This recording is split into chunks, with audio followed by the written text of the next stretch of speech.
அப்படின்னா இந்த கர்ம வினைகளுக்கு தான் சனி பகவான் நமக்கு பலன் கொடுக்குறார்.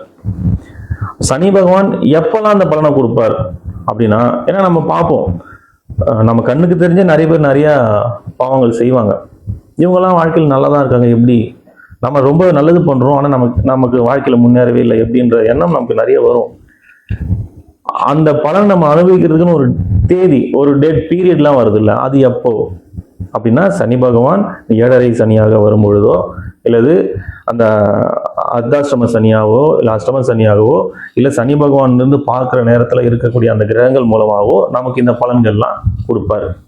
அப்போ எல்லா நேரத்திலும் எல்லா பலனும் அங்கே வராது. அப்படின்னா என்ன அர்த்தம், இந்த உலகத்தில் பிறந்த அத்தனை பேருமே ரொம்ப மாட மாளிகையில வாழ்ந்தாலும் சரி, பேர் புகழோட வாழ்ந்தாலும் சரி, எவ்வளோ உச்சாணி கொம்புல இருந்தாலும் சரி, எவ்வளோ அடிமட்டத்தில் இருந்தாலும் சரி, பொருளாதார ரீதியாக வளர்ந்திருந்தாலும் பின்தங்கி இருந்தாலும் சரி, ஒரு கலை ரீதியாக பெரிய அளவில் புகழ் பெற்றிருந்தாலும் புகழே இல்லாமல் இருந்தாலும் சரி, எப்படியா இருந்தாலும் எப்பேற்பட்ட மனிதராக இருந்தாலும் அவங்க செஞ்ச பாவ புண்ணியங்களுக்கு ஏற்ற மாதிரி நிச்சயமா சனி பகவான் பலன் தருவார்.